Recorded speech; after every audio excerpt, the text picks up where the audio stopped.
నగదు తక్కువ బంగారం ఎక్కువ. BNR gold and diamonds, Vijayawada, Bengaluru, Vizag. So ప్రస్తుతం నాతో పాటు ఉన్నారు కోదాడ మాజీ ఎమ్మెల్యే బొల్లం మల్లయ్య యాదవ్ గారు.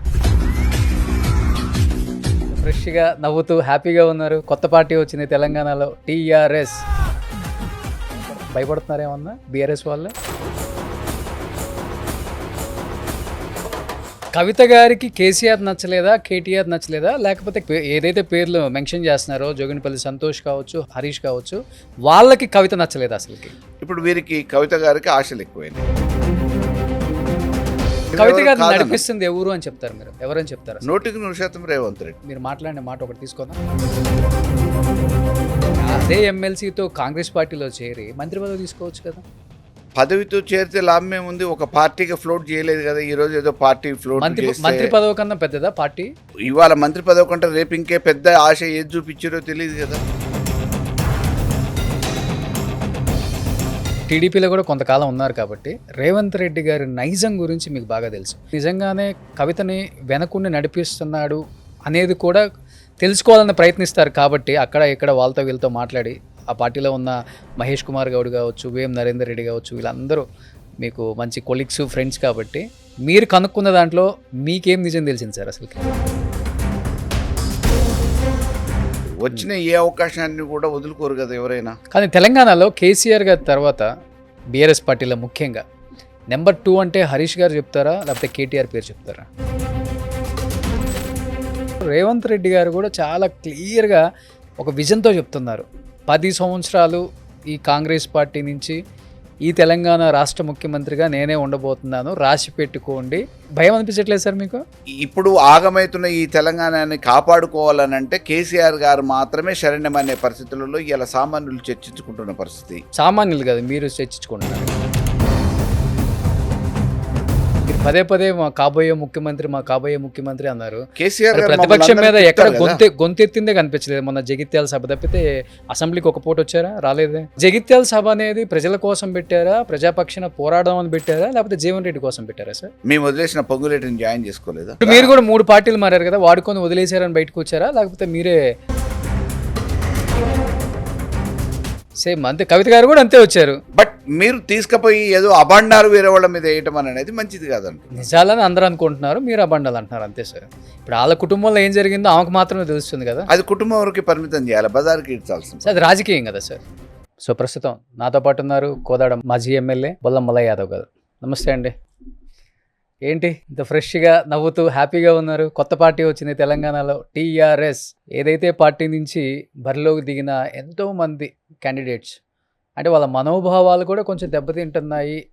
మేము ఈ పార్టీ పేరు చెప్పుకొని ఇదే పార్టీ పేరుతో ప్రజల్లోకి వెళ్ళి మేము గెలిచాం కదా, మాకు రాలని ఆలోచన మళ్ళీ కవిత గారికి వచ్చింది. ఈరోజు టీఆర్ఎస్ అని పెట్టారు. ఒకసారిగా సెంటిమెంట్స్ అన్ని వర్కౌట్ అవుతాయేమో అనిపిస్తుందా?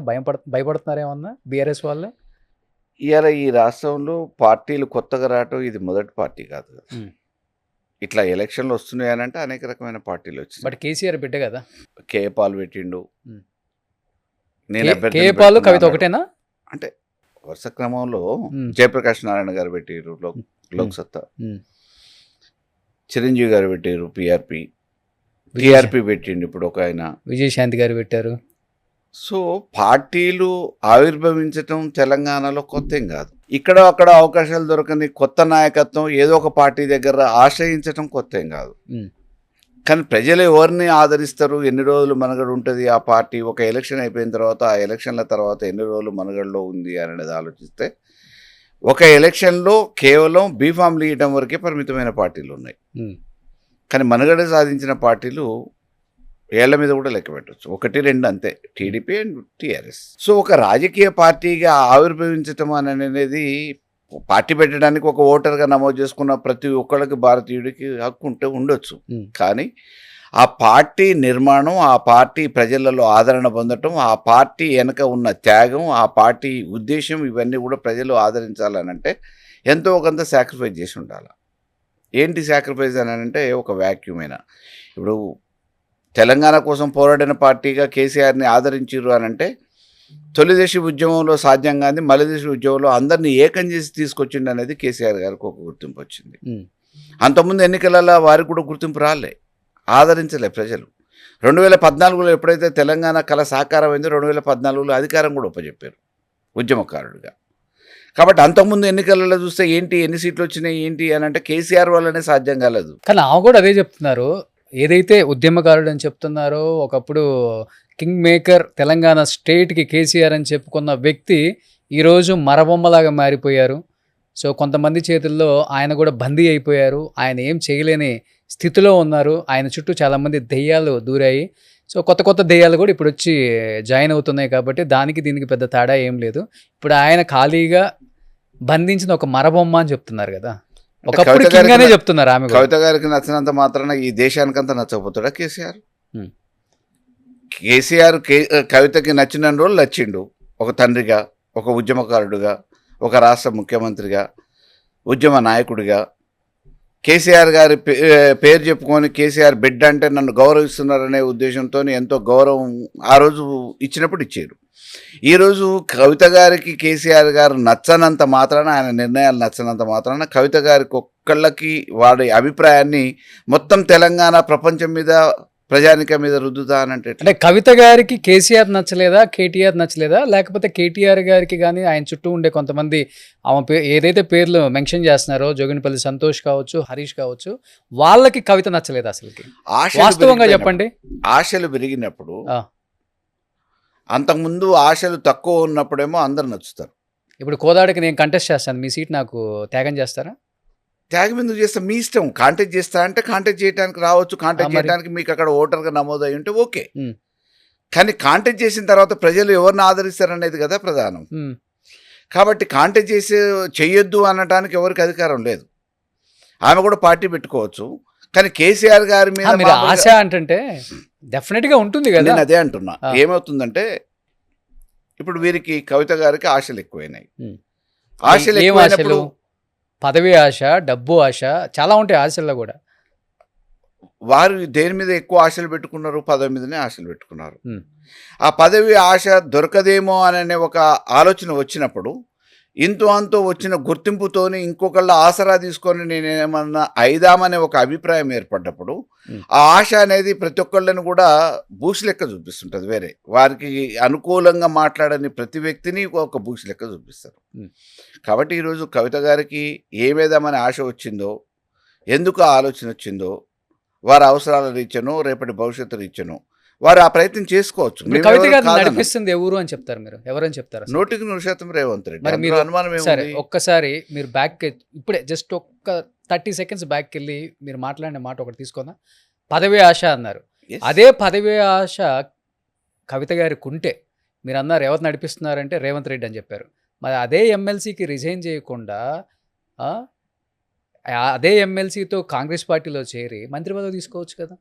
పదవితో చేరితే లాభం ఏముంది? ఒక పార్టీగా ఫ్లోట్ చేయలేదు కదా. ఈ రోజు ఏదో పార్టీ ఫ్లోట్ మంత్రి పదవి కన్నా పెద్దదా పార్టీ ఇప్పుడు? అంటే మీ దృష్టిలో అంటే రేవంత్ రెడ్డికి ఉపయోగపడాలి కదా. రేపు ఇవాళ మంత్రి పదవి కంటే రేపు ఇంకే పెద్ద ఆశ ఏది చూపించారో తెలియదు కదా. రేవంత్ రెడ్డికి పరోక్షంగా ఉపయోగపడటానికి చేస్తున్న ప్రయత్నమే తప్ప ఇది మామూలుగా ఏ కామన్ మ్యాన్ అడిగినా చెప్తారు. దీనివల్ల ఏంటి, ఎవరికి ప్రయోజనం, ఎవరికి నష్టం అంటే లాభ నష్టాల కంటే ఎక్కువ ప్రయోజనం ఎవరికి అని అంటే అది రేవంత్ రెడ్డికి ఇంతో అంతో ప్రయోజనం చేయటానికి చేస్తున్న ప్రయత్నము అనేది అది ఎవరైనా చెప్పగలుగుతారు. కాదు సార్, ఇప్పుడు మారితే బీజేపీలో కీలుబొమ్మగా మారొచ్చాము కవిత గారు. పోయి రేవంత్ రెడ్డి గారి చేతిలో కీలుబొమ్మగా మారిందని ఎందుకు అనిపిస్తుంది మీ పార్టీకి కానీ, మీ పార్టీ నాయకులకు కానీ? ముఖ్యంగా ఏ సందర్భాల్లో ఆమె చూసినప్పుడు, మాట్లాడినప్పుడు? అంటే ఆల్రెడీ రేవంత్ రెడ్డి కూడా హిట్లర్ అన్నారు, లేకపోతే హైడ్రాని కూల్చేస్తున్నారు అన్నారు, హత్యలు పెరిగిపోతున్నాయి అన్నారు. అటు పక్క రేవంత్ రెడ్డి గారిని కూడా ఉద్దేశిస్తున్నారు కదా. మొన్న మున్సిపాలిటీలో మహబూబ్నగర్ జిల్లాలో జరిగిన ఒక్క మున్సిపాలిటీ 8 7 గెలిస్తే తీసుకుపోయి ఎవరికి ఉపచెప్పిందండి? రేవంత్ రెడ్డికి ఉపచెప్పింది. ఒక్కడున్న కాంగ్రెస్ అతను చైర్మన్ అవుతాడు, 7 ఉన్న వీళ్ళు కౌన్సిల్ చైర్మన్ గారు తీసుకుపోయి ఏకంగా కండోలు కప్పించేసారు. అంటే మీకు పరోక్షంగా ఏం జరుగుతుంది? ఇప్పుడు ఎవరి గురించి మాట్లాడుతున్నారు? కన్న తండ్రి గురించి మాట్లాడుతున్నారు, కుటుంబంలో రక్తం పంచుకున్న వాళ్ళ గురించి మాట్లాడుతున్నారు, నిన్న మొన్నటి వరకు గుర్తింపు ఇచ్చిన పార్టీ గురించి మాట్లాడుతున్నారు, నిన్న మొన్నటి వరకు ఎవరినైతే పొగిడారో ఆ వ్యక్తుల గురించి ఇవాళ మామూలుగా మీరు బయట బహిరంగంగా దుర్భాషలు ఆడుతున్నారు. ఇవన్నీ ఎవరి ప్రయోజనం కోసం, ఎవరికి లాభం చేకూర్చడానికి? ప్రత్యక్షంగానో పరోక్షంగానో రేవంత్ రెడ్డికి లాభం చేకూర్చడానికి ఒక పావుగా వాడుకుంటున్నప్పుడు ఈ పావుగా ఉపయోగపడుతున్న వ్యక్తి కవిత. కానీ అంత కఠినంగా ఆ మనసు మారడానికి వన్ ఆఫ్ ద రీజన్ అంటే జైల్లో ఉన్నప్పుడు తనని పెద్దగా పట్టించుకోలేదు. బీజేపీతో పొత్తు పెట్టుకుందామని ఇద్దరు కూడా మంతనాలు జరుపుకున్నారు. కానీ నన్ను ఏదైతే పార్టీ జైలుకి పంపించిందో ఆ పార్టీ మీద ద్వేషించలేదు నా తండ్రి కానీ, నా అన్న కానీ, ఈ పార్టీ కానీ అనేది బయటకు వచ్చిన తర్వాత తను స్టేట్మెంట్. మీరు చెప్పడమేమో పదవి వ్యామోహం అంటున్నారు అసలుకి. అందుకే నేనేమంటానంటే వారి వ్యక్తిగత ఆలోచనలు, నిర్ణయాలు అవి. లిక్కర్ కేసులో అరెస్టు కావటం అనేది వారు చేసిరా లేదా, లేకపోతే రాజకీయంగా క్లీన్ చిట్ వచ్చింది కదా మొన్న. రాజకీయంగా బీఆర్ఎస్ పార్టీని ఇబ్బంది పెట్టడానికే కవితని ఇంక్లూడ్ చేసిరా, కవితని ఇంక్లూడ్ చేసే పరిస్థితి ఎందుకు, కేసీఆర్ గారిని ఇబ్బంది పెట్టాలని ఆలోచిస్తే ఆ కుటుంబ సభ్యురాలుగా కవిత గారి మీద కక్ష సాధింపు చర్యగా బీజేపీ వాళ్ళు అక్రమంగా కేసులు పెట్టిరని అనుకుందాం. ఓకే, ఈరోజు క్లీన్ చిట్ వచ్చింది. ఆ రోజు కూడా మేము కొట్లాడినాం. ఇది కేవలం రాజకీయ కక్షే. కేసీఆర్ గారి కూతురు అనే ఏకైక కారణంగానే వారి మీద ఈ ఆరోపణలు చేశారు లిక్కర్ స్కామ్ అని. కేసీఆర్ గారిని అబాసు పాలు చేయడానికి పావుగా కవితని వాడుకుంటున్నారు ఈరోజు అని చెప్పేసి బీజేపీ మీద కూడా మాట్లాడినాం. ఈరోజు ఆ విషయం తెలిసిన తర్వాత వారు చేయాల్సిన ప్రయత్నం వారు చేశారు. ఒక తోబుట్టుగా కేటీఆర్ గారు చేయాల్సిన ప్రయత్నం వారు చేశారు. న్యాయపరమైన అన్ని అంశాలలో ఎక్కడ వెనకడుగు వేయకుండా పోరాటం చేయడం జరిగింది. బెయిల్ వచ్చింది, బయటకు వచ్చింది. బయటకు వచ్చిన తర్వాత ఈరోజు క్లీన్ చిట్ ఇచ్చారు. ఆ రోజు కూడా నీకు నైతికంగా నిలబడ్డారు కదా ఈ కుటుంబం, పార్టీ నిలబడింది కదా. నేను కూడా డిబేట్లో అనేక సందర్భాలలో కవిత గారిని అరెస్ట్ చేస్తున్నారు అన్నప్పుడు కానీ, చేసినప్పుడు కానీ, జైలుకు పంపించినప్పుడు కానీ, పంపించక ముందు కానీ, ఈ ఆరోపణలు జరుగుతున్న సందర్భంలో కానీ అనేక డిబేట్లలో మాట్లాడడం జరిగింది. మాకు ఒక కుటుంబ సభ్యురాలుగా కేసీఆర్ గారి పుత్రిక అంటే ఆటోమేటిక్గా మాకు కూడా తోబుట్టు లెక్కనే. కానీ పార్టీకి దూరం పెట్టొచ్చు కానీ కుటుంబానికి దూరం పెట్టడం తప్పు కదా. ఎమ్మెల్యే గారు ఉన్నారు, జగన్ గారికి ఈరోజు జగన్ విభేదిస్తుంది కాబట్టి ఇద్దరు దూరంగా ఉన్నారు. కానీ జగన్ గారి అమ్మ కావచ్చు, జగన్ గారి బాబాయిలు పిన్నులు కావచ్చు, జగన్ గారితో ఎలా ఉంటున్నారో షర్మిల గారితో కూడా అలానే ఉంటున్నారు. ఆ బంధం అలానే కొనసాగుతుంది. కానీ నా తల్లి కూడా నాకు దూరం అయ్యింది, నా దగ్గరికి రాకుండా ఆపేశారు, నేను వెళ్లకుండా కొన్ని నిబంధనలు పెట్టేశారు, ఒక బందీకానాల్లో బతుకుతున్నాను, నేను ఒక్కదాన్ని ఏకాకిని అయిపోయాను అంటే ఒక తండ్రి ప్రేమ తల్లి ప్రేమను కూడా కరువైపోయాను నేను అనే స్టేట్మెంట్ నిజంగా మీకు బాధ అనిపించట్లేదా? మీరు నమ్ముతున్నారు కానీ మేము నమ్మట్లే. అవునా? ఎందుకంటే ఎన్ని రాజకీయ ఆంక్షలున్నా ఒక తల్లిని చూడటానికి ఎవరు కూడా ఆక్షేపణలు ఉండవు. ఒక కూతురుగా వీరు ఏ టైంలోనే పోయే అధికారం ఉంటుంది. కేసీఆర్ గారిని ఎప్పుడు పడితే అప్పుడు కలవకపోవచ్చేమో. ఎందుకు? నానే కదా. అంటే ఏమంటున్నా, ఎప్పుడు పడితే అప్పుడు కలవటానికి అవకాశం లేకపోవచ్చేమో కొన్ని సందర్భాలల్లో. ఎందుకంటే వారు మీటింగ్లో బిజీ ఉండొచ్చు, లేకపోతే వేరే మామూలుగా మాట్లాడుతుండొచ్చు. కానీ తల్లిని కలవడానికి వారు ఇంట్లోకి పోతే ఎవరు ఆపుతారు? ఇది చెప్తే ఎవరు నమ్ముతారు? తండ్రిని కలవటానికి కూడా వాస్తవానికి మేము విద్యార్థి దశ నుంచి ఇంటూ ఉన్నాం. ఈ తెలంగాణ ఉద్యమం మొదలైన కాడి నుంచి కేసీఆర్ గారి కుటుంబం గురించి బయట చర్చ జరుగుతూ ఉంది. అత్యంత అమితంగా ప్రేమించే వ్యక్తి కుటుంబంలో ఎవరన్నా ఉన్నారంటే కవితనే ఎక్కువగా ఆదరిస్తారు, ప్రేమిస్తాడు కేసీఆర్ అనేది అందరికీ తెలిసిన వాస్తవం. అవునా? ఆమెను ఎందుకు దూరం చేసుకుంటారు? ఈమెకి స్వార్థమే పెరిగి ఉండొచ్చు, వేరే వాళ్ళు ఏదైనా చెప్పి ఉండొచ్చు, అది రాజకీయంగా ఏమైనా అయి ఉండొచ్చు, వారికి ఆ హక్కు ఉంది, స్వేచ్ఛ ఉంది, పోవచ్చు, పార్టీ పెట్టుకోవచ్చు. కానీ ఈరోజు కేసీఆర్ గారి మీద మీ లాభం కోసం ఆరోపణలు చేయడం అనేది మంచిది కాదు. ఓకే, కానీ ఇప్పుడు మీరు టీడీపీలో కూడా కొంతకాలం ఉన్నారు కాబట్టి రేవంత్ రెడ్డి గారి నైజం గురించి మీకు బాగా తెలుసు. మీరు దగ్గరగా ఆయన అబ్జర్వ్ చేశారు, క్లోజ్గా మీరు ఒక కొలీగ్స్ అనుకోవచ్చు చెప్పాలంటే, పార్టీ పక్కన పెడితే. ఆయన నైజం అంత బాగా తెలిసిన వ్యక్తి నిజంగానే కవితని వెనకుండి నడిపిస్తున్నాడు అనేది కూడా తెలుసుకోవాలని ప్రయత్నిస్తారు. కాబట్టి అక్కడ ఇక్కడ వాళ్ళతో వీళ్ళతో మాట్లాడి ఆ పార్టీలో ఉన్న మహేష్ కుమార్ గౌడ్ కావచ్చు, వేం నరేందర్ రెడ్డి కావచ్చు, వీళ్ళందరూ మీకు మంచి కొలీగ్స్, ఫ్రెండ్స్. కాబట్టి మీరు కనుక్కున్న దాంట్లో మీకేం నిజం తెలిసింది సార్ అసలుకి? అంటే రాజకీయంగా రేవంత్ రెడ్డిని తప్పుపట్టడానికి కూడా లేదు. వచ్చిన ఏ అవకాశాన్ని కూడా వదులుకోరు కదా ఎవరైనా. ఆ సీట్లో కొనసాగటానికి, ఈ అధికారాన్ని ఇంకా దర్పాన్ని అనుభవించడానికి, భవిష్యత్తులో ఇంకా ఇదే రకంగా భద్రంగా ఉండాలనే కోరికతోని వచ్చిన ఏ చిన్న అవకాశాన్ని కూడా జారవిడ్చుకోరు. ఆ క్రమంలోనే రేవంత్ రెడ్డిని తప్పుపట్టడానికి లేదు. రేవంత్ రెడ్డి కవితకి ఈరోజు ప్రోత్సహిస్తున్నాడా లేదా అనేది బహిరంగ రహస్యం. ఓకే, కవిత కూడా అదే రకంగా ఆమె ఎదుగుదల కోసం రేవంత్ రెడ్డిని ఉపయోగించుకుంటుందా లేదా అనేది కూడా వారికి తెలిసిన విషయమే. కానీ ఇందులో ఎవరిని తప్పుపట్టడానికి లేదు. రాజకీయ కాంక్ష, తండ్రి కంటే కుటుంబం కంటే ఎక్కువ నాకు రాజకీయంగా ఏదో ఎదగాలనే ఆలోచన కవిత గారికి ఉంటే అది వారి అంటే ఆశ అంటాం కదా దాన్ని. జనరల్గా మేము ఏమంటాము, మన కుటుంబంలో మా తండ్రి ఒక ముఖ్యమంత్రి, ఇవాళ మాజీ ముఖ్యమంత్రి, మళ్ళీ రేపు ఆయన ముఖ్యమంత్రిగా చూడాలనే కోరిక నాకు ఉంటుంది. నేను పార్టీలో వర్కర్నైనా మాకు సంబంధించిన నాయకుడిగా మళ్ళీ వారిని ముఖ్యమంత్రి సీట్లో కూర్చోవాలనే కోరిక ఉంటుంది. కేటీఆర్ గారికి కూడా అదే ఉంటుంది, కవిత గారికి కూడా అదే ఉంటుంది అని చెప్పేసి మేము అనుకుంటాం. కానీ ఇప్పుడు వారు కాదు, నేనే ఉండాలని వారు కోరుకుంటున్నారు.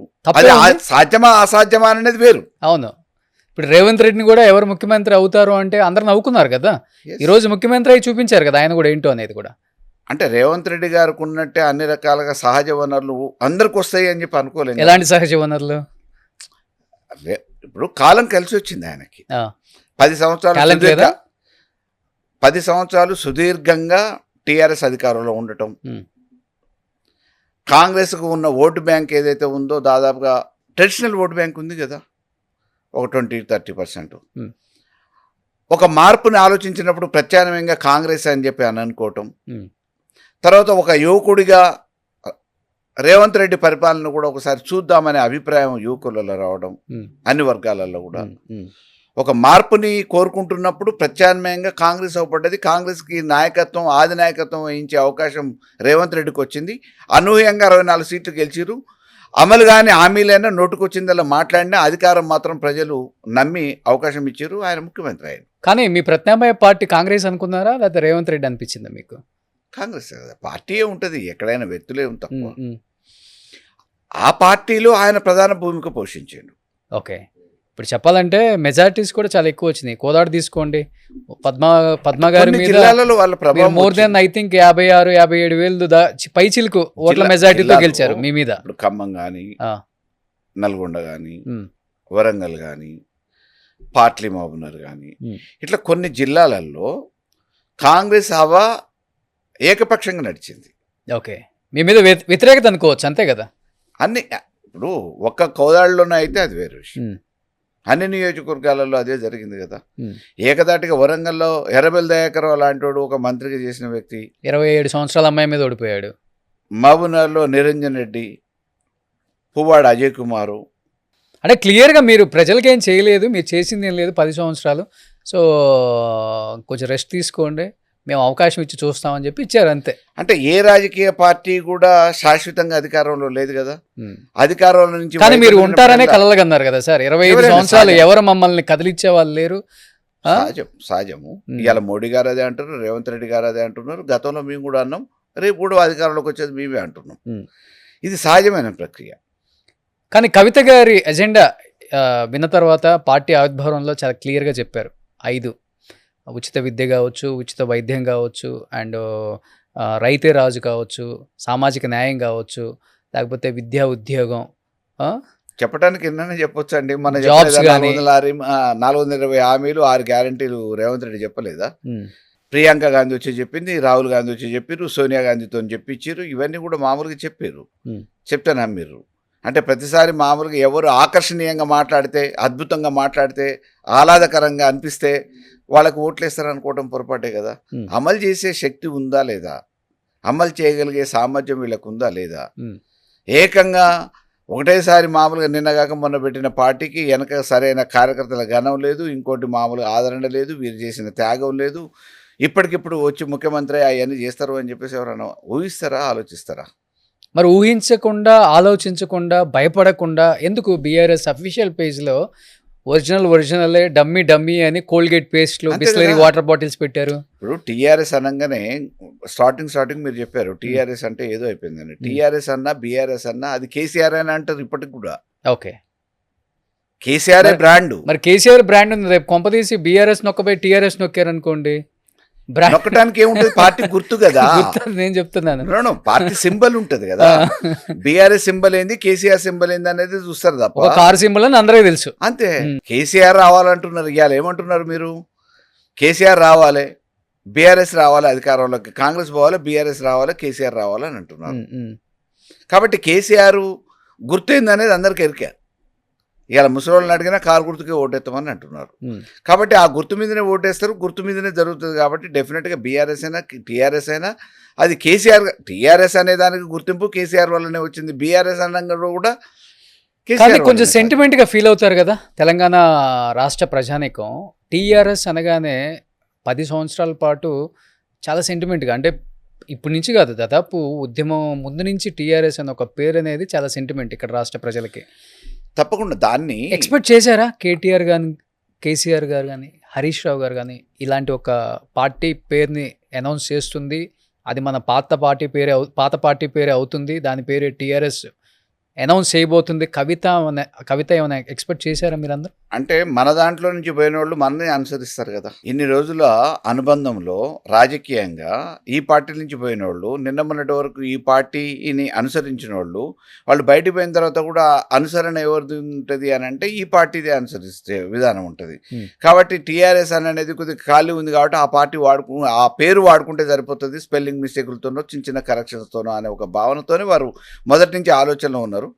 అదే ప్రిఫర్ చేసారు. ఇప్పుడు యాక్చువల్గా అయితే మీరు చెప్పినట్లుగానే ఎంతోమంది, ఇప్పుడు గద్దర్ గారు కావచ్చు, విజయశాంతి గారు కావచ్చు, నవ తెలంగాణ పార్టీ దేవేంద్ర గౌడ్ గారు స్టార్ట్ ఇంద్రారెడ్డి కూడా పెట్టారండి.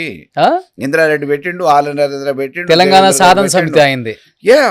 There are so many parties. Telangana ఇంటి party Cheruku Sudhakar, Telangana united front Gaddar, Telangana నగరా సమితి నాగం జనార్దన్ రెడ్డి, చాలా ఉన్నాయి. తెలంగాణ రక్షణ సమితి Rajeshwar Rao, Telangana democratic front Vimalakka, YSR Telangana party Sharmila, Telangana only B ఫార్ములు ఇవ్వటానికి కూడా కొన్ని పార్టీలు ఉన్నాయి. తెలంగాణ రాష్ట్ర సేన, ఓన్లీ బీ ఫార్ములు ఇవ్వటానికి కోసం కూడా కొన్ని పార్టీలు ఉన్నాయి, రిజిస్టర్డ్ పార్టీస్.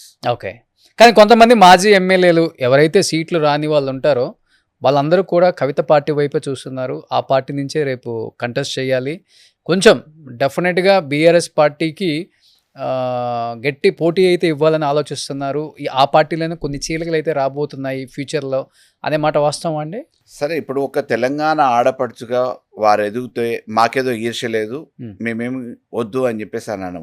మాకేం శాపనార్థాలు పెట్టే ఆలోచన అవసరం రెండూ లేవు. ఎదగాలనుకునేటోళ్ళు తప్పకుండా ఒక పద్ధతి వ్యవహారం ఉండాలి. కేసీఆర్ గారు ఈ తెలంగాణ సాధించిన నాయకుడిగా, ఈ రాష్ట్రాన్ని అభివృద్ధి పదంలో నడిపించిన నాయకుడిగా ఆయనకు ఒక గౌరవప్రదమైన స్థానం, సుస్థిర స్థానం 4.5 కోట్ల ప్రజల హృదయాల్లో ఉంది. వారిని పట్టుకొని మీ అవసరాల కోసం ఒక కన్నతండ్రిని పట్టుకొని, ఒక పార్టీ రథసారథిని పట్టుకొని, తెలంగాణ సాధకుని పట్టుకొని మీరేదో మీ అవసరాల కోసం ఇష్టారీతిగా మాట్లాడటం అనేది ప్రజలు హర్షించరు, స్వాగతించరు. ఆ విషయాన్ని గుర్తుపెట్టుకొని మీరు ఎదగాలనుకుంటే ఓకే, డెఫినెట్గా ఇప్పుడు తండ్రి బాటలోనే నడవాలనే రూల్ ఏం లేకపోవచ్చు. మీకు మీ వ్యక్తిత్వం, లేకపోతే మీ వ్యక్తిగత మనుగడ, లేకపోతే మీ అభిరుచులు, భవిష్యత్ ఆలోచనలు ఏమైనా ఉండొచ్చు. వాటికి ఎదగటానికి ఏం చేయాలనేది మీకు ఒక వ్యూహం చేసుకొని ఎదగాలి. కానీ కేవలం తండ్రిని తిడితేనో, తండ్రిని పావుగా వాడుకుంటేనో, తండ్రిని ఇరకాటంలో పెడితేనో మేము ఏదో నాయకులం అయిపోతాం అని చెప్పేసి అనుకునే భ్రమలో ఉండటం అనేది మూర్ఖత్వం అవుతుంది. కానీ తెలంగాణలో కేసీఆర్ గారి తర్వాత బీఆర్ఎస్ పార్టీలో ముఖ్యంగా నెంబర్ 2 అంటే హరీష్ గారు చెప్తారా, లేకపోతే కేటీఆర్ పేరు చెప్తారా? వాస్తవంగా చెప్పండి. వాళ్ళిద్దరి మధ్య కూడా హోరాహోరీ నడుస్తుంది. ఇన్ కేస్ నెంబర్ 2 పొజిషన్ నాది కాకపోతే రేపటి రోజున బీజేపీలో డిప్యూటీ సీఎం కూడా ఇస్తానని చెప్పి ప్రామిస్ చేశారు. అమిత్ షాని కలిసి వచ్చారు హరీష్ రావు గారు అని చాలా చాలా సందర్భాలలో కాంగ్రెస్ పార్టీ శ్రేణులు మాట్లాడుతూనే ఉన్నారు. ఇది మీడియా ఊహాగానాలే. హరీష్ రావు గారు నమ్మిన బంటు కేసీఆర్ గారికి. వారు లక్ష్మణ రేఖ ఎట్లయితే దాటారో ఆ రకంగా కేసీఆర్ గారు మాట చెప్తే ఆ మాట జవదాటని వ్యక్తి హరీష్ రావు గారు. అదే రకంగా కేటీఆర్ గారు కూడా. మా అందరికీ ప్లస్ పార్టీకి, వాళ్ళ కుటుంబానికి అందరికీ కూడా నాయకుడు ఓన్లీ కేసీఆరే. మిగతా వాళ్ళందరూ కూడా ఆయన ఏది ఆదేశిస్తే ఆ ఆదేశాలకు అనుగుణంగా పనిచేసే నాయకులే. ఇందులో నెంబర్ 2లు, నెంబర్ 3లు, సెంట్రిక్ పాయింట్, పవర్ పాయింట్లు ఏమి ఉండవు. డెఫినెట్గా సెంట్రిక్గా కేసీఆర్ గారి ఆదేశాలు, కేసీఆర్ గారు ఏదైతే ఒక అసైన్మెంట్ ఇస్తారో ఆ అసైన్మెంట్ ఫుల్ఫిల్ చేయడం అనేది బాధ్యతగా ఎవరికి ఇస్తే వాళ్ళు ఆ బాధ్యతని నిర్వహిస్తారు.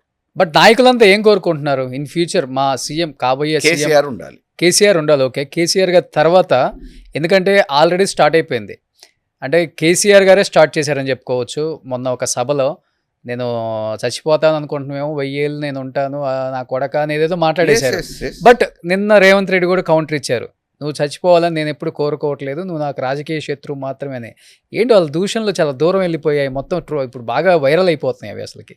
అంటే రేవంత్ రెడ్డి కేసీఆర్ గారు ఆరోగ్యంగా హెల్తీగా ఉన్నారు బాగా. మధ్యలో చాలా హెల్త్ మీద కూడా బయట న్యూస్ వచ్చింది కదా, స్ప్రెడ్ అయిపోయింది బాగా. వారి ఆరోగ్యం గురించి అనేక రకాలుగా దుష్ప్రచారం జరుగుతూ ఉంది, కానీ వారి ఎట్టి పరిస్థితులలో కూడా ఏ ఇబ్బంది లేదండి. మేము వేరే ప్రతిపక్షంలో ఉన్నప్పుడు కూడా మాకు కూడా ఈ రకమైన ప్రచారాలు వినిపించిన వాళ్ళు ఉన్నారు. ఎప్పుడు నేను టీడీపీలో ఉన్నప్పుడు, కాంగ్రెస్లో ఉన్నప్పుడు కూడా కేసీఆర్ గారికి ఆరోగ్యం బాగుండదు అని చెప్పేసి, అంటే మేము దూరంగా ఉండేటోళ్ళము, చెప్తే వినేటోళ్ళం కాబట్టి నిజమేనేమో అనుకునేవాళ్ళం. కానీ మేము ఇప్పుడు దాదాపుగా ఒక 7 సంవత్సరాల నుంచి 8 సంవత్సరాల నుంచి దగ్గరగా చూస్తున్నాం కదా, వారి ఆరోగ్యానికి ఎటువంటి ఇబ్బంది లేదు. మొన్న ఈ మధ్యకాలంలో హాస్పిటల్కి వస్తే కూడా ఏదేదో కథలు సృష్టించే పుంకాలుగా కథలు సృష్టించే ప్రయత్నం చేశారు. నా ఆరోగ్యానికి ఏం కాలేదని చెప్పి ఆడనే ఒక రివ్యూ మీటింగ్ కూడా పెట్టారు. ఇప్పుడు కేసీఆర్ గారికి వయసు రీత్యా వారు ఇప్పుడు 70లో ఉన్నారు. వయసు రీత్యా ఉండే సహజ సిద్ధమైన ఇబ్బందులు ఏవైతే ఉంటాయో అవి ఉన్నాయి, అంతే తప్ప ఏదో దీర్ఘకాలికమైన వ్యాధులు లేకపోతే ఇంకా ఇతరత్ర ఇబ్బందికరమైన పరిస్థితుల్లో ఏం లేవు. వారు ఆరోగ్యంగానే ఉన్నారు. వారు రేపు కాబోయే ముఖ్యమంత్రి. 2.5 సంవత్సరాల తర్వాత జరిగే ఎన్నికలలో బీఆర్ఎస్ పార్టీ అధినేతగా కాబోయే ముఖ్యమంత్రి ఈ రాష్ట్రానికి 100% కేసీఆర్. కానీ చాలా ఫాస్ట్గా ఉన్నారు రేవంత్ రెడ్డి గారు కానీ, లేకపోతే ఆయన వర్గం కానీ, కాంగ్రెస్ పార్టీ కానీ, కాంగ్రెస్ శ్రేణులు అందరూ కూడా ముక్తాకంఠంగా చెప్తున్నారు. రేవంత్ రెడ్డి గారు కూడా చాలా క్లియర్గా ఒక విజన్తో చెప్తున్నారు. 10 సంవత్సరాలు ఈ కాంగ్రెస్ పార్టీ నుంచి ఈ తెలంగాణ రాష్ట్ర ముఖ్యమంత్రిగా నేనే ఉండబోతున్నాను, రాసి పెట్టుకోండి, ఇది తథ్యమని అంత క్లియర్గా చెప్తున్నారు కదా. ఎందుకు అంత క్లారిటీగా ముక్కుసూటిగా చెప్పగలుగుతున్నారంటే భయం అనిపించట్లేదు సార్ మీకు? ఆయన కార్యకర్తలలో ఒక ఉత్సాహాన్ని, నమ్మకాన్ని నింపటానికి మాట్లాడుతున్న మాటే కానీ. మీరు కూడా అంతే కదా మరి. మీరంటే ఎగ్జాంపుల్ తీసుకోండి, ఈ దేశానికి ప్రధానమంత్రిగా బాధ్యతలు నిర్వహించిన ఇందిరాగాంధీ, పివి నరసింహరావు, వాజ్పేయి, మన్మోహన్ సింగ్, వీళ్ళెవరు అమాయకులు కాదు, అసమర్థులు కాదు, తెలివి తక్కువళ్ళు కాదు. వాళ్ళు కూడా వీలున్నంత వరకు అధికారంలో ఉంటే రెండోసారి మళ్ళీ అధికారంలోకి రావాలి పార్టీ అనే ప్రయత్నాలలోనే వాళ్ళ ప్రయాణాన్ని ప్రభుత్వాన్ని కొనసాగించినాడు. ప్రభుత్వాలు మారలేదా? ఈరోజు రేవంత్ రెడ్డి గారు ఏది చెప్తే అది అవ్వటానికి, ఇంట్లో పని అయితే జేబులో నుంచి 4 రూపాయలు పెట్టి చేసే పని అయితే వాళ్ళు చేసుకోవచ్చు. ఇల్లు కట్టడం అనేది ఆయన చేతిలో పని. కానీ ఇక్కడ ఓటర్లు, మన ఫేట్ని డిసైడ్ చేసేది ఓటర్స్. ఎవరు అధికారంలో ఉండాలి, ఈ రాష్ట్రం బాగుపడాలంటే, మా ఇండ్లు బాగుపడాలంటే, మా ప్రాంతం బాగుపడాలంటే, మా సమస్యలు తీరాలంటే ఏ నాయకుడు ఉంటే సాధ్యమవుతుంది అనేది ఆలోచించి నిర్ణయం తీసుకునే బాధ్యత, అవకాశం కేవలం ఓటర్కు మాత్రమే ఉంది. ఆ ఓటర్ నిర్ణయిస్తాడు, రేవంత్ రెడ్డి నిర్ణయించడు. రేపు ఆ సీట్లో కూర్చునేది 5 సంవత్సరాలకు ఒకసారి జరుగుతాయి కాబట్టి గత 2.5 సంవత్సరాల క్రితం జరిగినప్పుడు వారి మాటలు నమ్మి ప్రజలు ఒక అవకాశం ఇచ్చారు. ఈ 2.5 సంవత్సరాలుగా ఏం జరుగుతుందో గమనించిన ప్రజానీకం అంతా కూడా ముక్త కంఠంతో ఒక నిర్ణయం తీసుకోబోతా ఉంది. రేపు వచ్చే 2.5 సంవత్సరాలలో ఎప్పుడు ఎన్నికలు జరిగినా మళ్ళీ కేసీఆర్ మాత్రమే ఈ రాష్ట్రాన్ని కాపాడగలిగిన వ్యక్తి, మా బాధలు తీర్చగలిగిన వ్యక్తి అని. కాబట్టి మళ్ళీ కేసీఆర్కి పట్టం కట్టడానికి ఈరోజు ప్రజానీకం అంతా ఎదురు చూస్తుంది. రేవంత్ రెడ్డి గారితో కలిసి పనిచేశారు కదా టీడీపీలో మీరు. అనిపించిందా ఎప్పుడైనా అనేవాళ్ళ మీతో అప్పుడు కొలీగ్స్గా ఉన్నప్పుడు, నేను డెఫినెట్గా ఈ రాష్ట్రానికి ముఖ్యమంత్రిని అవుతాను స్టేట్ డివైడ్ అయిపోయిన తర్వాత? ఆయనకు మొదటి నుంచి ఆ లక్ష్యం ఉంది కదా.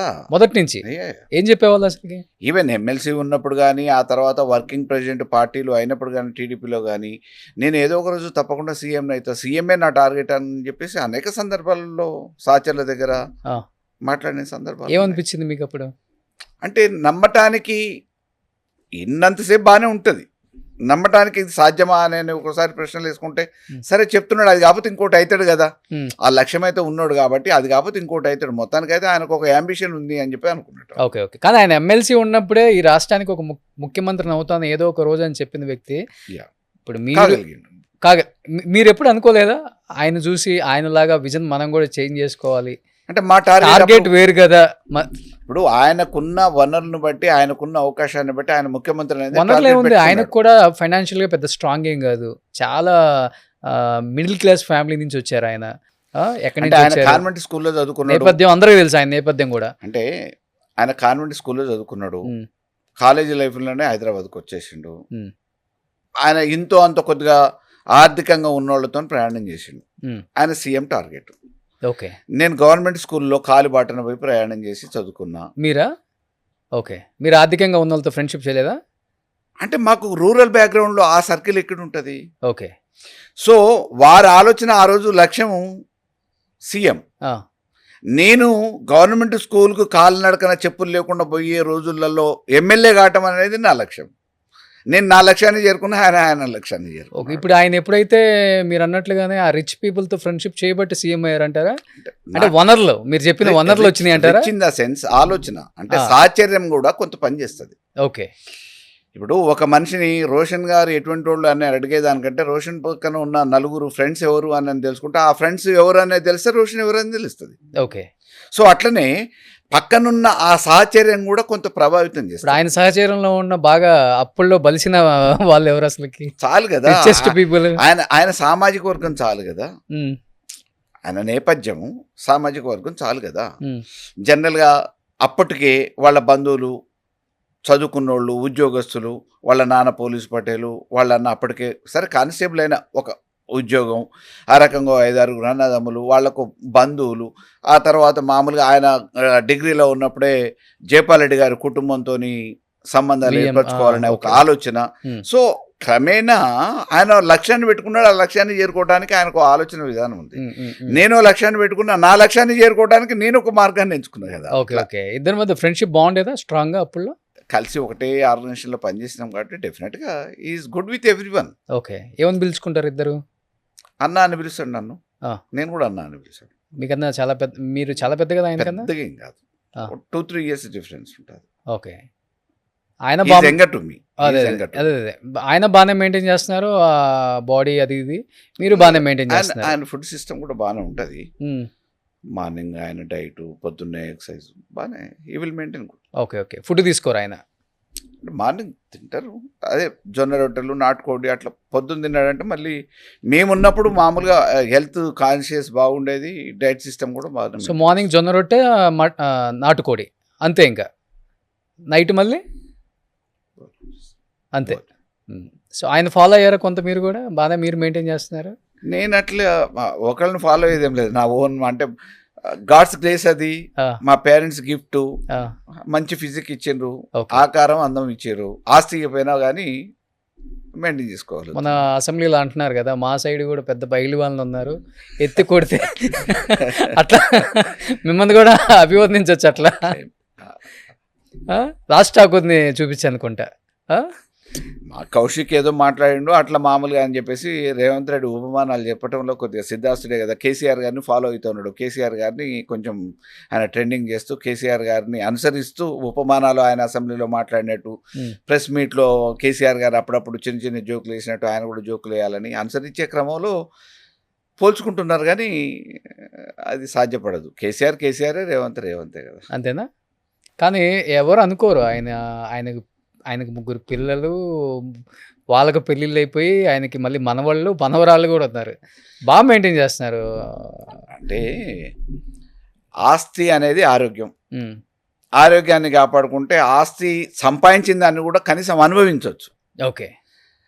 మనము ఏదో ఎదగాలని చెప్పేసి అని అనుకుని ఆరోగ్యాన్ని పోగొట్టుకుంటే ఏం ఆస్తి సంపాదించినా, ఏం ఆస్తి ఉన్నా అనుభవించినప్పుడు ఉపయోగం ఏముంది? కాబట్టి ఫస్ట్ ప్రియారిటీ హెల్త్. ఓకే. అది God's grace, parents gift. So దాన్ని మెయింటైన్ చేయటం అనేది మన చేతిలో ఉంది. కొత్తగా కొనుక్కొచ్చుకునేది కాదు, ఉన్నది కాపాడుకునే క్రమంలో ప్రయాణం కొనసాగుతుంది. జిమ్ చేస్తారా ఇప్పుడు కూడా? ఎంత 1 hour చేస్తారా? 1 hour. బైసెప్స్ గట్టి కొడతారు అనుకుంటా. చుట్టుపక్కల మీకు కొంచెం దరిదాపులకు రావడానికి కూడా భయపడతారు అనుకుంటా. మొదటి నుంచి అలవాటు కదా, కాలేజీ లైఫ్ నుంచి అలవాటు. నేను ఫస్ట్ అథ్లెట్ నుండి. రఫ్ అండ్ టఫా లేకపోతే? నా కోసం నేను అంతే, ఎదుటోళ్ళకి చూపించడం కోసమో ఎదుటోళ్ళ కోసమో కాదు, నా కోసం నేను. అథ్లెట్ మీరు కూడా? కాలేజ్ ఎక్కువ ఏమి గేమ్స్ అంటే long jump, high jump, running, 500 meters, 200 meters, volleyball ఆడేవాడిని, కబడ్డీ ఆడేవాడిని. ఓకే. అదే రకంగా ఆ క్రమంలో కంటిన్యూటీ జిమ్ కూడా ఉమ్, స్ట్రెంత్ కోసం, స్టామినా కోసం. ఓకే, గ్రేట్ కదా. 57, 58కి వచ్చినా కానీ ఇప్పటికీ అవేవి చేంజ్ కాల మీ డైలీ రొటీన్ షెడ్యూల్లో. అంటే మా కొడుకులకి నాకు పెద్దగా వ్యత్యాసం, తండ్రి కొడుకులు అన్నదానికంటే అన్నదమ్ములు లెక్క ఉంటారు. అట్లుంటారా? ఉండాలి. ఇప్పుడు ఏంటంటే నియోజకవర్గాల్లో ఎక్కువ తిరగాల్సి వస్తుంది. ఆ? సరే. అండ్ ఇంకొకటి ఎక్కువ అందుబాటులో ఉంటారు మీరు కోదాడలో. కానీ మెజారిటీ టైం, మెజారిటీ ఎక్కువ అక్కడే ఉంటారు కదా. మెజారిటీ వీక్లో 5 days అక్కడ. 5-6 days కూడా ఏదన్నా హైదరాబాద్లో ఫంక్షన్ ఉంటేనో, పెళ్లి ఉంటేనో, లేకపోతే ఇక్కడ పొలిటికల్ మీటింగ్ ఉంటేనో, అక్కడ ఏం పని లేకపోతున్నా హైదరాబాద్కి వస్తాం. ఓకే. సో ఫైనల్గా ఏం చెప్తారు కవిత గారి పార్టీ గురించి? కానీ కవిత గారు నెక్స్ట్ వేసే స్టెప్ కొంచెం కాంగ్రెస్తో పాటు బీజేపీతో పాటు కవిత గారి పార్టీని కూడా చూసి రేపు బీఆర్ఎస్ కొంచెం ఇంకా ఎక్కువ ప్రోగ్రెసివ్గా ఆలోచించాలి, ఎక్కువ వర్క్ చేయాలి. డెఫినెట్గా మూడు ప్రధాన శక్తులను ఎదుర్కోవాలంటే ఎంతమంది జోడించాలి రేపు? ఒక రాజకీయ పార్టీగా మనుగడ సాధించాలంటే ఒకళ్ళకి లబ్ధి చేయటం కోసమో, లేకపోతే ఇంకొకళ్ళ మీద ఏదో నిందలేసినంత మాత్రానో మనం రాజకీయంగా మనుగడ సాధిస్తామని అనుకుంటే పొరపాటు. అది కేవలం కాగితాల వరకు, పార్టీ ఆఫీస్ వరకు పరిమితం అవుతుంది. నిజంగా ఒక రాజకీయ పార్టీ సస్టైన్ అవ్వాలంటే పొలిటికల్గా ఏదో ఒక ప్రధాన కాజ్ ఉండాలి. ఈరోజు తెలంగాణ రావాలనుకున్నాం, తెలంగాణ వచ్చింది, అది తీసుకొచ్చిన కేసీఆర్. అప్పుడు తెలంగాణకి చేదోడు వాదోడుగా మీకు కూడా బాధ్యతలు చెప్పారు, పనిచేసారు, అయిపోయింది, తెలంగాణ వచ్చింది. తెలంగాణ ప్రభుత్వం నడిపించినప్పుడు కేసీఆర్ గారు ఎట్లా చేసారో చూసిరు. ఇలా రేవంత్ రెడ్డి గారు వచ్చిన తర్వాత రెండో ముఖ్యమంత్రిగా 2.5 సంవత్సరాల కాలంలో ఎట్లా ఉంది ఏంది అనేది కూడా గమనిస్తున్నారు. మళ్ళీ ఎవరు వస్తే బాగుంటుంది అనేది ప్రజలు చర్చించుకుంటున్నారు. ఈ లోపల మీకు రాజకీయంగా పెద్దగా అక్కడ వేరే ఒక పొలిటికల్ పార్టీ, ఇంకో లీడర్ అవసరం ఎక్కడ అవపడట్లేదు. ఉన్న జాతీయ పార్టీ బీజేపీకి ఇక్కడ మనుగడ లేదు, అంటే ఆదరించే పరిస్థితి. మంచి సీట్లు వచ్చినాయి కదా మొన్న. అసలుకి చెప్పాలంటే బీజేపీకి లోక్సభలో సీట్లు వచ్చినాయి, అసెంబ్లీ మంచి సీట్లు వచ్చినాయి. అసెంబ్లీ ఎక్కడ 8 సీట్లు అండి జాతీయ పార్టీ. 119లో కొన్నిట్లలో డిపాజిట్ రాలేదు. తెలంగాణలో కొన్నిట్లలో డిపాజిట్ రాలే. ఒకప్పుడు బీజేపీకి ఇప్పుడు బీజేపీకి ఎంత తేడా? ఏదైనా రాజాసింగ్తో మొదలైన ప్రయాణం అంటే ఒక్క ఓటు నో కాన్ఫిడెన్స్ మోషన్లో వారి మీద బలపరీక్ష పెడితే ఒక్క ఓటుతోని పార్లమెంటులో ఓడిపోతే అవలీలగా పేపర్ ఆడబడేసి వెళ్ళిపోయిన వాజ్పేయి ఉన్న బీజేపీ కాదు ఇప్పుడు. నైతిక విలువలు ఉన్న వాజ్పేయి ఉన్న బీజేపీ ఇప్పుడు కాదు. అధికారం కోసం ఏదైనా చేసి అధికారంలోకి వస్తున్న మోడీ, అమిత్ షా నేతృత్వంలో జరుగుతున్న బీజేపీకి, అప్పుడు వాజ్పేయి ఉన్న బీజేపీకి చాలా తేడా ఉంది, వ్యత్యాసం ఉంది. అదే రకంగా ఒక జాతీయ పార్టీ అయి ఉండి 3 సార్లు అధికారంలో ఉన్న, కేంద్రంలో అధికారంలో ఉన్న బీజేపీ పార్టీ డిపాజిట్లు కోల్పోయి 8 సీట్లను నిలబెట్టుకోవడం పెద్ద గొప్ప విషయమేం కాదు. ఇప్పుడు రాష్ట్రంలో 2 పార్టీల మధ్యన యుద్ధం జరుగుతూ ఉంది. ఒకటి కాంగ్రెస్, రెండోది బీఆర్ఎస్. కానీ అలా ఎందుకు అనుకోవచ్చు సార్? ఇప్పుడు జాతీయ పార్టీలకి తొత్తులుగా ప్రాంతీయ పార్టీలు కూడా మారినాయి అని చెప్పుకోవచ్చు కదా. ఎట్లయినా కానీ అధికారంలోకి రావాలని చెప్పేసి జాతీయ పార్టీలతో పొత్తులు పెట్టుకున్న పార్టీలే కదా అన్ని నడుస్తున్నాయి ఇక్కడ. జాతీయ పార్టీ ఎనీ స్టేట్, సౌత్ లో ఎనీ స్టేట్, జాతీయ పార్టీలుగా ఆంధ్ర చూసుకోండి, తెలంగాణ చూసుకోండి. ఇప్పుడు జాతీయ పార్టీలతో పొత్తు పెట్టుకోవటం అనేది టీడీపీకి మొన్న అనివార్యం పెట్టుకుంది. తమిళనాడు చూసుకోండి, తమిళనాడు మామూలుగా కొన్ని సందర్భాలలో వాళ్ళకు మొదటి నుంచి ఉంది కదా, కేరళ ఆనవాయితీ ఉంది. అంత మాత్రాన్ని ఇక్కడ కూడా ప్రత్యేకంగా పెట్టుకోవాలనేది ఏం లేదు. రేపటి రోజున బీజేపీ మీ బీఆర్ఎస్ విలీనం అయిపోతున్నాయి, పొత్తు డెఫినెట్గా కుదుర్చుకుంటున్నారు. ఇక్కడ కాంగ్రెస్ వర్సెస్ బీజేపీ బీఆర్ఎస్ లాగా మారబోతుంది అంటున్నారు కదా. ఇప్పుడు చెప్పినోళ్ళు నిజమవుతారా, మేము ఏదైతే చెప్తున్నామో అది నిజమవుతుందా అనేది చూడటానికి 2.5 సంవత్సరాల కాల వ్యవధి. కేసీఆర్ గారు ఎప్పుడైనా ఒక మాట చెప్పారంటే ఆ మాట మీద దేవుళ్ళ మీద రేవంత్ రెడ్డి మాదిరిగా ప్రమాణాలు చేయాల్సిన అవసరం లేదు, బాండ్ పేపర్ కూడా అవసరం లేదు. మాట దట్ ఈస్ ఫైనల్. కేసీఆర్ గారు బీజేపీతోని భవిష్యత్తులో పొత్తు ఉండదు అసెంబ్లీ ఎన్నికలలో అని చెప్పారు. అది ఫైనల్, 100% దానికి స్టిక్ అని ఉండండి. ఎవ్వరు కూడా మళ్ళీ అందులో డీవియేషన్ లేదు. మేము ఒంటరిగానే పోటీ చేస్తున్నాం. ఓకే. సో ఎన్ని సీట్లు గెలవబోతున్నారు? ఇంకా చాలా టైం ఉంది అనుకోండి, బట్ మీకు ఇప్పటి నుంచే ఫుల్ టైం ఉంది. 100% గవర్నమెంట్లోకి వస్తాం. సీట్లు అంటే గవర్నమెంట్లోకి రావాలంటే 50%, 60 అయితే క్రాస్ అవ్వాలి కదా. గవర్నమెంట్ ఫామ్ చేస్తున్నాం. ఎన్ని సీట్లలో ఆగుతాము ఏంది అనేది వేరు. 100% అబౌవ్ 60 కదా. సో మీ సీఎం కేసీఆర్ గారే డెఫినెట్. అంతేనా? డెఫినెట్. సో లాస్ట్ అండ్ ఫైనల్గా చెప్పండి మల్ల యాదవ్ గారు, బిఫోర్ కవిత గారిని చూశారు, ఆఫ్టర్ బీఆర్ఎస్లో నుంచి బయటకు వచ్చిన కవిత గారిని చూశారు. ఆఫ్టర్ బయటకు వచ్చిన కవిత గారి గురించి రకరకాలుగా మాట్లాడుతున్నారు, కానీ బిఫోర్ పార్టీలో ఉన్నప్పుడు కవిత గారిని నిజంగా చెప్పాలంటే సొంత అక్కలాగో సొంత చెల్లిలాగో భావించారు. కాళ్ళ మీద పడిన ఎమ్మెల్యేలను కూడా మనం చూసాం. ఎలా ఉండేవాళ్ళు పార్టీలో? నిజంగా శాసించారా చాలామందిని చాలా నియోజకవర్గాలలో? సహజంగా వారు ఒక కుటుంబ సభ్యురాలు. Hmm.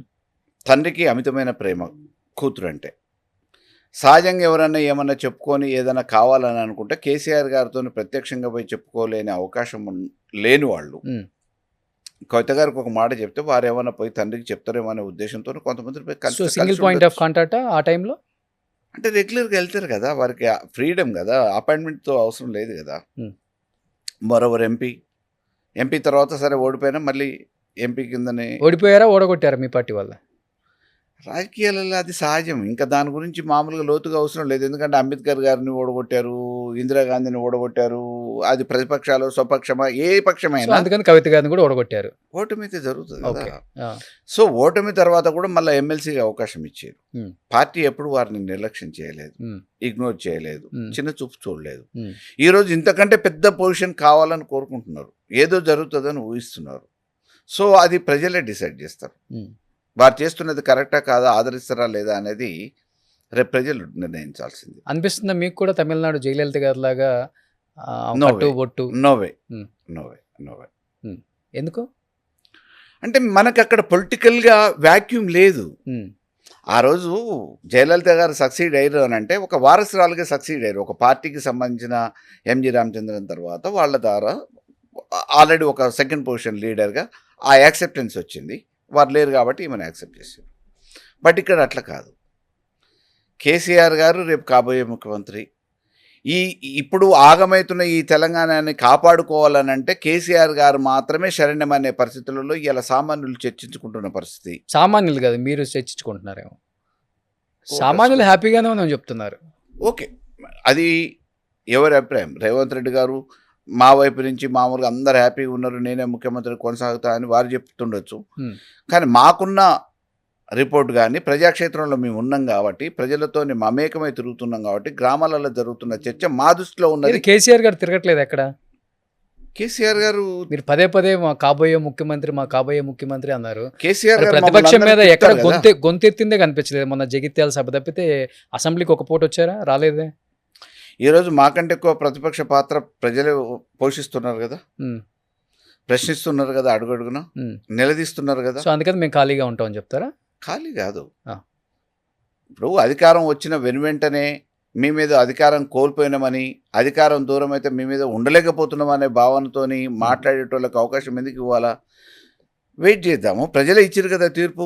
2.5 సంవత్సరాలు వాళ్ళు ఏం చేస్తారో చూసి ప్రజలే మీరు చేయలేకపోతున్నారు, అసమర్థులు అన్నప్పుడు తప్పకుండా గమనిస్తారు కదా, వాస్తవాలు తెలుస్తాయి కదా. జగిత్యాల సభ అనేది ప్రజల కోసం పెట్టారా, ప్రజాపక్షాన పోరాడడం అని పెట్టారా, లేకపోతే జీవన్ రెడ్డి కోసం పెట్టారా సార్? అది కూడా ఒక భాగమే. జీవన్ రెడ్డి లాంటి నాయకుడికి, ప్రజాక్షేత్రంలో ఉన్నోడికి అన్యాయం జరిగింది. మేము మీటింగ్ పెట్టినాం, జీవన్ రెడ్డిని కూడా చేర్చుకున్నాం. జీవన్ రెడ్డి లాంటి నాయకుడికి ఎప్పటి నుంచో కాంగ్రెస్ కండో భుజాన వేసుకొని మోసిన అటువంటి నాయకుడికి అన్యాయం జరగటం సమంజసం కాదని మేము అక్కడ చేర్చుకున్నాం. ఆ క్రమంలో ప్రజలందరూ కూడా మామూలుగా మెసేజ్ అయితే ఇస్తాం కదా, తప్పదు కదా. మేము వదిలేసిన పొంగులేటిని జాయిన్ చేసుకోలేదా? మేము వదిలేసిన ఎంతోమంది నాయకుల్ని, మాతోని పొసగని చాలామంది నాయకుల్ని కాంగ్రెస్లో చేర్చుకోలేదా? రాజకీయాలలో సహజం ఇది. సో మేము వదిలేసిన నాయకులను ఒప్పుకుంటున్నారు, వాడుకొని వదిలేసిన నాయకులు, అంతే కదా. వాడుకున్నామా వాడుకోలేదా అనేది కాదు, రాజకీయాలలో వాడుకోవటం ఏముందండి, ఎవరిది వాళ్ళే. ఇప్పుడు వాళ్ళకి పని చేయడానికి పోతామా మేమేమన్నా? నా స్వార్థం నాకుంటుంది. ఇప్పుడు మీరు కూడా 3 పార్టీలు మారారు కదా, వాడుకొని వదిలేశారని బయటకు వచ్చారా, లేకపోతే మీరే? నేను ఏమంటున్నా, ఏ పొలిటీషియన్కి అయినా ఒక రాజకీయ పార్టీ వాడుకుంది అనటం ఎట్లనో, మనం కూడా మన స్వార్థంకి ఏదో పదవి కావాలనే ఆలోచనతో ఉన్నాం. అది దొరకనప్పుడు ఇంకో దాంట్లోకి వెళ్ళిపోతాం కదా. అంతే కదా మరి. సేమ్ అంతే, కవిత గారు కూడా అంతే వచ్చారు. నేను అదే అంటున్నా, nothing wrong in it. But మీరు తీసుకుపోయి ఏదో అబండారు వేరే వాళ్ళ మీద వేయటం అనేది మంచిది కాదంటు. నిజాలని అందరూ అనుకుంటున్నారు, మీరు అబండాలు అంటున్నారు, అంతే సార్. ఇప్పుడు వాళ్ళ కుటుంబంలో ఏం జరిగిందో ఆమెకు మాత్రమే తెలుస్తుంది కదా. అది కుటుంబం వరకు పరిమితం చేయాలి, బజార్కి ఇడ్చాల్సింది. అది రాజకీయం కదా సార్.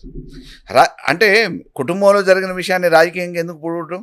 రాజకీయం ఇది ఎవరికి లాభం? ఉమ్, ఇది ప్రజలకి ఏం సంబంధం? ఉమ్. మీ కుటుంబ పంచాయతీ ప్రజలకు సంబంధం లేదు కదా. జరిగింది అన్యాయం చెప్పుకుంటున్నారు, తప్పేం లేదు అక్కడ. అన్యాయం చెప్పుకోవడానికి కుటుంబ పెద్దలకు చెప్పుకోవాలి, ఉమ్. ఇంట్లో ఉన్న చుట్టాల పక్కలకు చెప్పుకోవాలి. వినకపోతే ఏం చేస్తారు? ప్రజలకు కాదు కదా. ఓకే. సో ప్రజలకి కన్సర్న్ ఏంది? ఉమ్, మాకేమైనా వెల్ఫేర్ ఉంటుందా? ఓకే. ఈ పార్టీ రేపు అధికారంలోకి వస్తానో, ఈ పార్టీ ప్రతినిధి ఎవరైనా గెలిస్తానో మాకేమైనా ప్రయోజనం చేకూరుతుందా, ఈ ప్రాంతం బాగుపడుతుందా, అభివృద్ధి చెందుతుందా, స్కీములు వస్తాయా, ఇంకేమైనా చేయగలుగుతారా అనేది ఆలోచిస్తారు. ఓకే. ప్రజలకు కావాల్సింది అది. మనకు కావాల్సింది మన స్వార్థం అని అనుకుంటే మన దగ్గర ఇంకేదైనా విషయాలు ఉంటే బంధువులతో మాట్లాడతాం, కుటుంబ సభ్యులతో మాట్లాడతాం. ఉమ్. అది కుటుంబానికే పరిమితం. కానీ ఈరోజు మామూలుగా ఏమి లాభం ఆశించి అని అంటే రేవంత్ రెడ్డి ప్రయోజనం ఆశించి రేవంత్ రెడ్డి వల్ల లబ్ధి పొందుతూ ఇవాళ వేరే వాళ్ళని ప్రత్యామ్నాయంగా బదనాం చేయడానికి వారు ఒక పావు మాదిరిగా ఉపయోగపడుతున్నారు. రేపటి భవిష్యత్తులో మళ్ళీ ఎన్నికలు అయిపోయిన తర్వాత వీరు చూద్దామన్నా కానీ కనుమరుగైతారు తప్ప అవపడరు అని. సో ఎనీహౌ 2.5 సంవత్సరాల ముందే చెప్తున్నారు కారు జోరు కేసీఆర్ హోరు స్టార్ట్ అయింది, అంతేనా? Yes. So anyhow thank you so much Bolla Malla Yadav గారు.